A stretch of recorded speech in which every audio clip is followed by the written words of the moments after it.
how to be an entrepreneur, how to grow your own business, how to teach you about money and the value of money or lack thereof, or how to grow wealth in any sort of way, or entrepreneurship in any sort of way.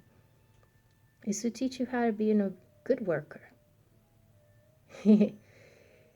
And that time is coming up where they're fascinated with robots. And those robots are already beginning to take jobs. Self-driving cars and trucks and people being replaced at the supermarkets with machines and robots following around. We have one at the Stop and Shop. Little robot with googly eyes. Already. So, if those robots, they claim won't replace people doing those jobs. But that doesn't mean that that's true, because it obviously shows the opposite, that they are replacing people doing those jobs. So you are sending your child to school to get a good job. How many people can you go and take a survey if they went to college? How many people are working in that specific field? Be honest. How many people that you know, right, are working in that specific field that they went to college for? So that's just something to think about. What if instead of going to college, you started growing your own business instead? Wouldn't that be more productive? So that doesn't mean this school is bad. You could take courses and like growing your own business, real estate courses to teach you about real estate and investing in real estate and buying real estate.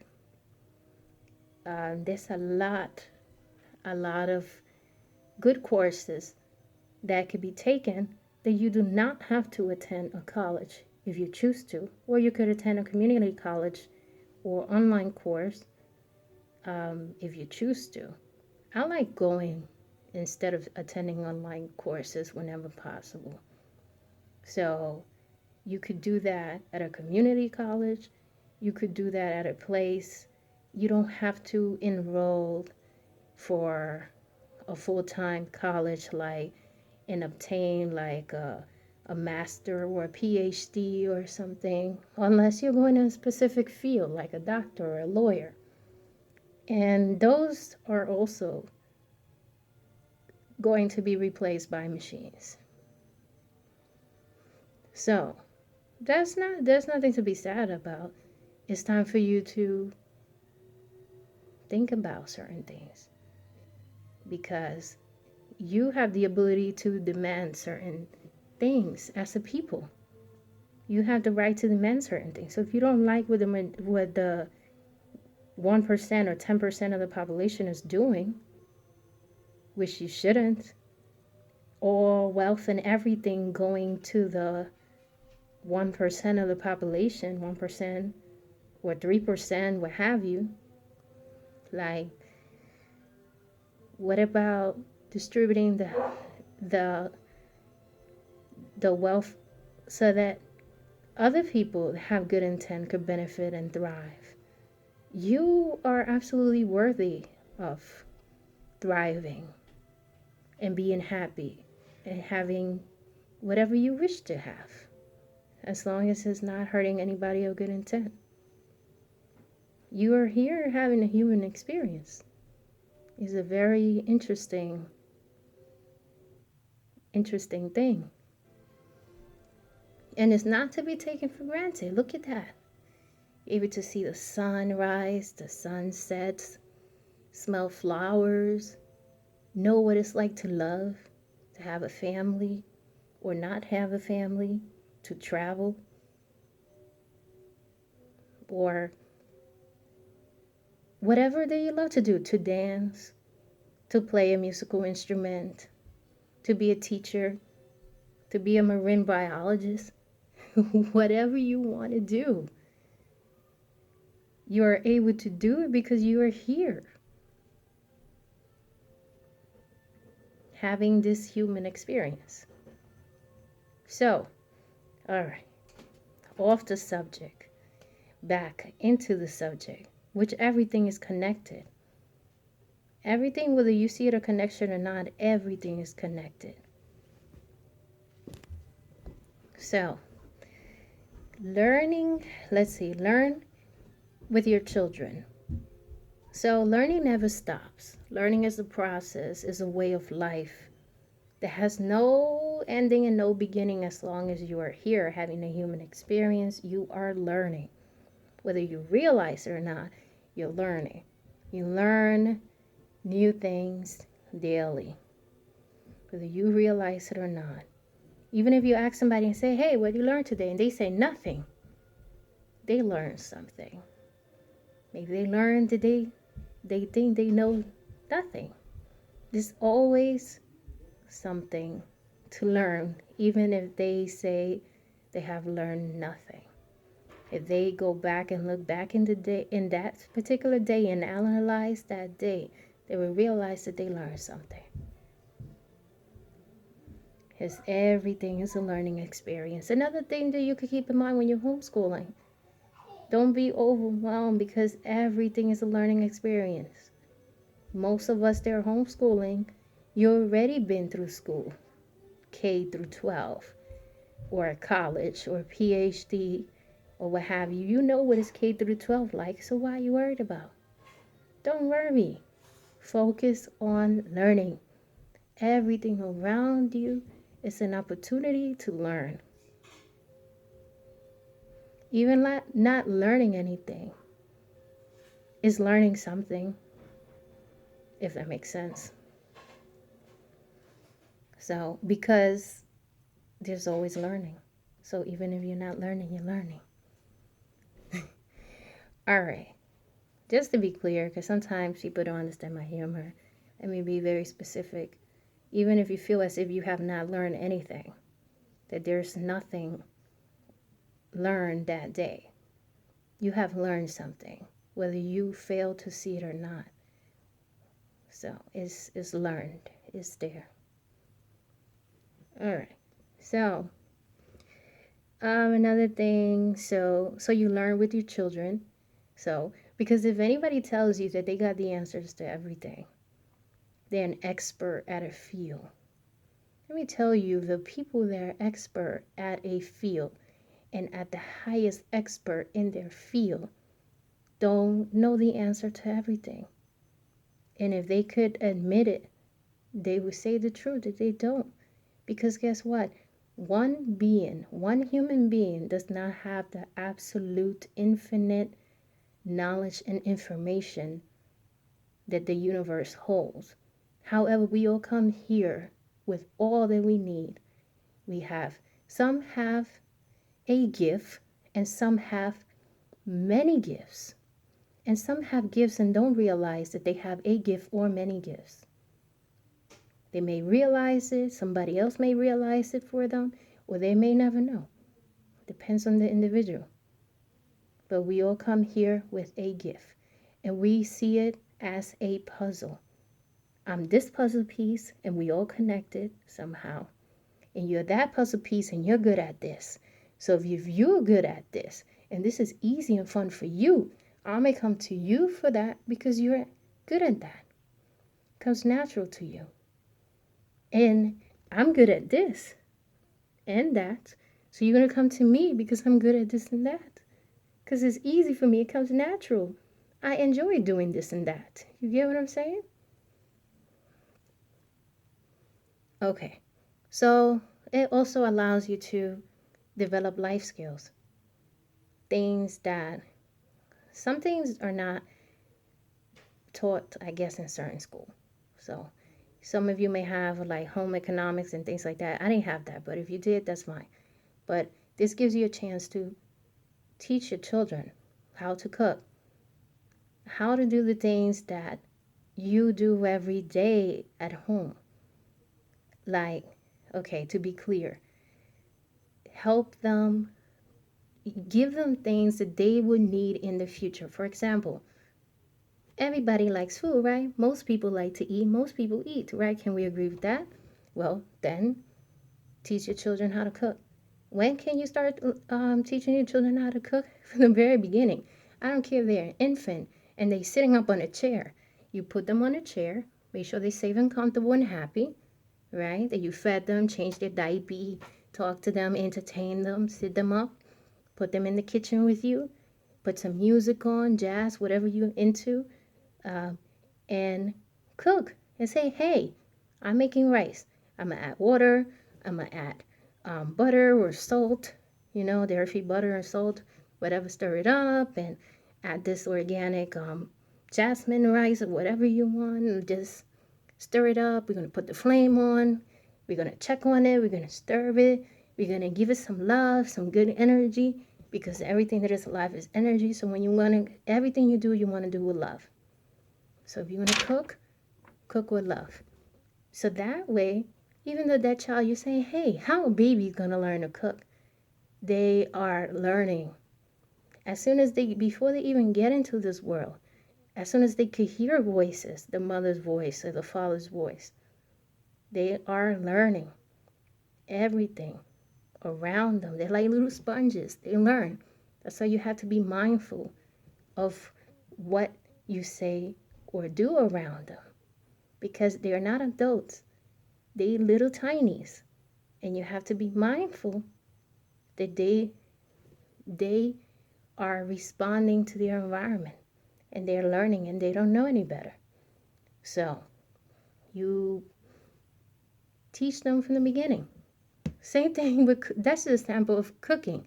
It's an example of cooking, because cooking, I guess, is a necessity.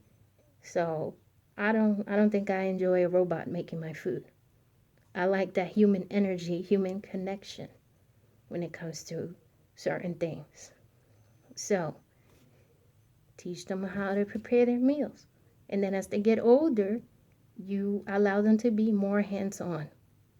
Do not leave them in the kitchen by themselves unattended ever until they're old enough, right? Common sense. We have to use our common sense. And that's just with cooking. It could be anything. Art. Teach them from the beginning. You could be doing a dance choreography.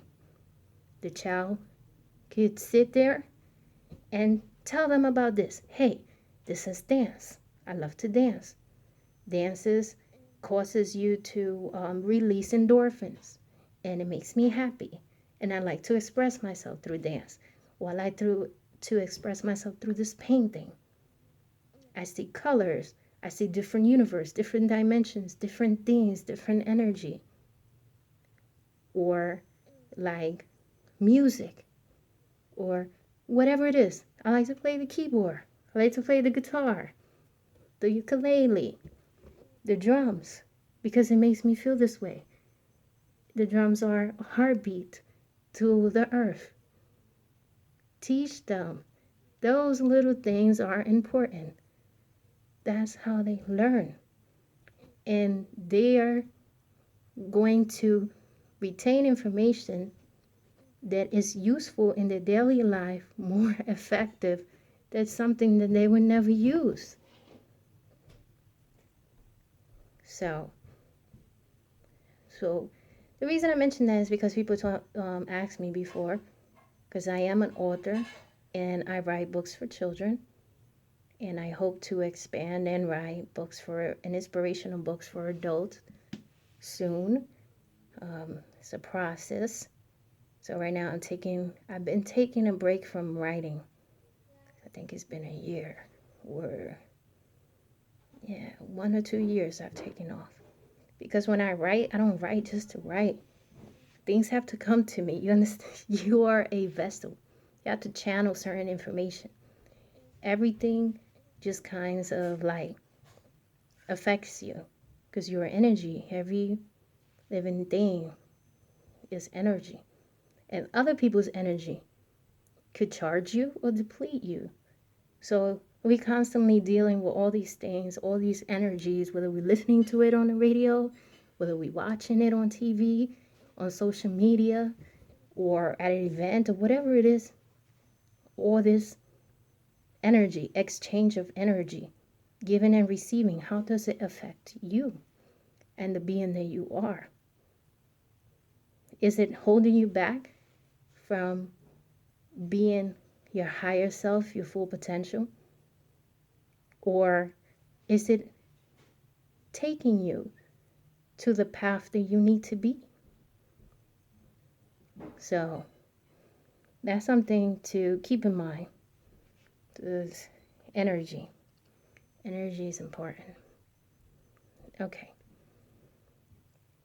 Yeah, to some people be like, what? Energy? Ugh, what is she talking about? But there's people there that know exactly what I'm speaking about. Everything that is alive is energy. Everything is in constant motion. Remember that physics thing? Everything that moves, everything is constantly moving. Everything is constantly vibrating. Whether you see it or notice it or not, everything is in constant motion. Jehuti said that. And then, of course, they give credit to other people for saying things like that, things that come out of African culture. That is something that they usually do. They take, they don't borrow, they take, and they make it their own, and they take credit for it. And they use it to suit their purpose, their intent. And it doesn't matter if it's good for you or not. So those are some kind of beings that we have that are put themselves in charge. Nobody put them in charge. They put themselves in charge. So, okay, back to the subject of homeschooling. So, it helps you also to develop character because you are more hands-on now. You notice things that a teacher is not going to notice because she has a room, he or she may have a room full of students and have to follow a curriculum. And they may not notice a lot of things because they're not just there to teach your child. They're there to teach all of those children. And whether the children learn or not, like I said, is really not their responsibility as long as they do their job. But as a parent, it is your responsibility to make sure your child learn what they need to do. So school teaches you some basic skills, which I could appreciate because I see how it's hard. Reading and basic reading, writing, and math. That's essential for you to know. So those are the things that when I sit down in homeschool, I'm like, okay, we can look at the periodic table, but what's happening with this reading skills? And you figure, hey, you right. You went to school to be a teacher. This should be easy. People always looking outside with their perspective instead of making an assumption. Ask. Too many assumptions are always made. People are always assuming things. You have no idea how much people assume. And then when you go to that person or those or that particular group of people, you realize that you were way off, that you really had no clue. Sometimes you may be right on, but a lot of times you have no clue. A lot of people may seem like, oh, okay, you got everything. You got everything you need. Yeah, we do have everything we need, but this world is challenging. And we could get ahead a lot more if we had unity. See, by myself, I could do it, no problem. But together, magic happened, baby. So it's up to each individual person. So you could help to help them develop good character. Ask them, who are you? And some of them may be like, wait a minute. They may give you their name. I'm such and such. I'm like, no, that's your name, but who are you? Just put that thought in their mind. Even if you get a silly answer with just like their mere name, first and last name. Just put it out there and say, okay, fine. It's a good answer. That is your name, but who are you? Think about it. Write about it. Draw about it. Rap about it. Sing about it. Build something about it. Do something about it. Say something about it. Allow them to reflect and think of it. And then another day when they don't expect it, ask them again, who are you? Eventually, the more you ask and the more you tell them, well, think about it. It's a good answer, but think about it. And then you'll see the interesting things they come up with. Then you'll be like, wow. Anyway, so allow them to be themselves, be who they are. And don't compare one sibling to the other. No, that's easy to do. They have different personality. Just because one sibling is good at this, that doesn't mean that the other one automatically is going to be good at that. They may be, or they may be opposites. So when you're dealing with siblings, that doesn't mean that they are the same beings. They're not. So that's another thing you got to keep in mind. Everybody has their own learning style. Everybody learns at their own pace. Everybody has their own intent. Everybody has their own gifts. Okay? So encourage them still, regardless. It is your job to encourage them and say, hey, you're smart. Hey, you're beautiful. Hey, you're strong. Hey, you really have everything you need. You're not lacking anything. So encourage them with positive words because they are special. They are truly special. And they are here and they have a purpose. So let's see. So homeschooling also allows you to have a stronger family bond. I feel like I repeated that. So, and learning is based on them. So you quickly learn to see what they're good at and what they're not good at, what they need a little help with, or what you need to just like spend hours researching because you may not be good at what they're good at, and now you have to spend some time researching so that you know what you're doing so you could teach it to them. And it would be even better if you find somebody who is good in that field because they're good at it, and it will come across better because that's something that they love to do and they're good at that. So they will be a better source of information and allows them a better hands-on experience and to see if this is the field that they want to either make into a business, explore, or decide that that's not what they want to do at all. So, yeah. Always give them options and choices. Hey, you want to do math today? You want to do chemistry today? You want to do reading today? What book do you want to read? And then you may ask yourself, okay, why would I want to do that? Because allow them to use their brain and make choices. Life is a series of choices. We are where we are because of the choices that we made or the choices that we did not make. Allow them to make choices. If they make silly choices, obviously say, hey, try again. What about this? What about that? But at least give them the opportunity to think and be a part of the learning process. And they will enjoy learning a lot more knowing that they had a choice, that they got to pick this. They were able to pick this versus something else.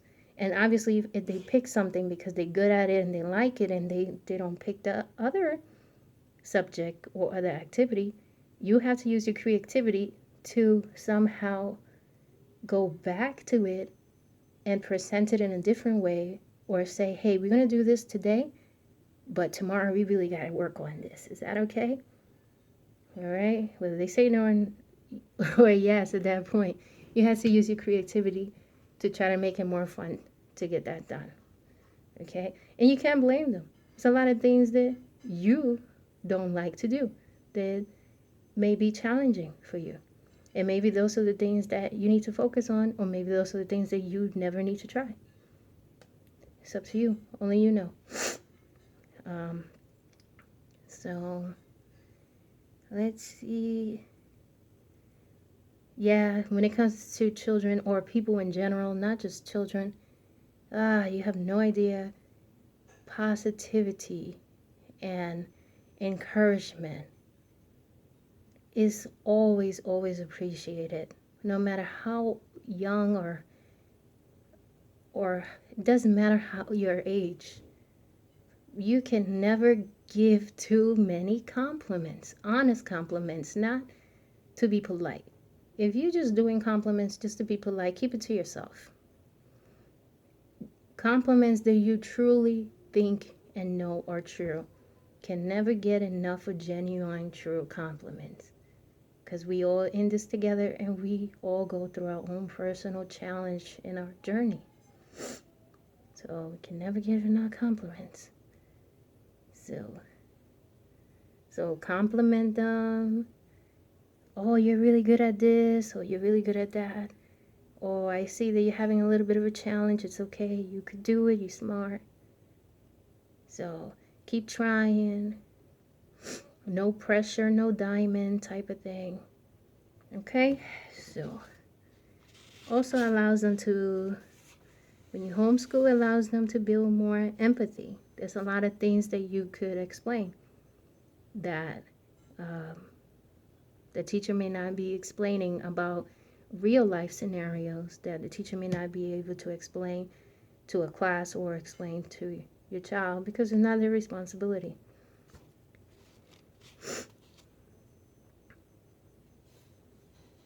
So it allows them to build respect. That's one thing that I think is a necessity. You have to be able to respect yourself. You have to respect your parents. You have to have respect for your ancestors. Always remember what they had to struggle for you to be here living the life that you live. You also have to respect your elders. Even though there's a lot of elders, they're not taking their elders by trying to act like they're young people, like, how to put it, elders are just like not giving wisdom, that they just want to be hip and stuff. There's nothing wrong with being hip. It's just that it leaves a gap. Everybody has a role to play. So if the elders are not there, then that leaves a certain group of people having to fall on their forehead many times to learn the lesson that they need to learn. With that lesson, they should have gotten that lesson from the elder. They could have spent all of that time doing something more fulfilling in the field that they need to do, or living and thriving and enjoying life. So elders are important. I'm not saying that there are no more elders. I'm just saying, like, since I was in my 20s, I'm like, okay, I guess I feel like I'm an elder at 20. Sheesh. I'm not saying I'm 20 now. I'm saying, like, back in the days. That's what I'm saying. Back in the days. I still feel like that. I'm not saying I'm old. I'm just saying I always felt like I was born an elder. So, anyway. That's not to say that there's not a lot of elders that are doing what they're supposed to do. But There's also a lot of elders that are not. Dressing up like teenagers, partying like 1999, doing a lot of crazy stuff that I don't want to get into. We need elders. Elders, if you want respect, you have to earn respect. That goes for everybody, not just the elders. You want respect, you have to be respect to get respect. Okay? So another thing that allows you to do when you're homeschooling is control the food that they consume. When you homeschool, you're able to, well, we prepare 3 meals a day and snacks. So when you go to school, you don't get that. So even if you were to send your child to school with food that you prepare, a lot of them may feel uncomfortable with that, especially if you don't start them early in the earlier grades, because the other children are not bringing food from home. They're the only one at the table with food. So that's something that you will have to, if you choose to send them to school, you will have to start from early so they normalize that. Instead of normalizing eating whatever junk they give them at school, normalize, hey, my parents care and they made me this food with lots of love because they want to make sure that I'm eating healthy and they want to know what I'm consuming. So this is what I'm supposed to have. If you do it early, they get used to it. Doesn't matter if anybody question them or say something to them. They will realize, hey, why you don't have your own food? Why your parents didn't send you to school with food? Hey, at least my parents care. All right. So when you homeschool, you bypass that. You prepare your own food, or you choose what food your child or children are consuming. And hopefully you're making them, you also including them in the food preparation journey, because whether they boys or girls, all boys and all girls should learn how to prepare their food. Doesn't matter if you're male or female. Boys need to be taught how to prepare their food, and girls need to be taught how to prepare their food, not just girls. Okay, so we all learned that the American system is not the best. That is obviously, when it comes to education, we learn that, well, we know that that's not the best. And if you don't agree, then you need to look at the numbers. Okay? Look at the numbers from other countries and how they do it in terms of education when you compare it to the US. So that's another reason why people choose to homeschool. So going back to maybe like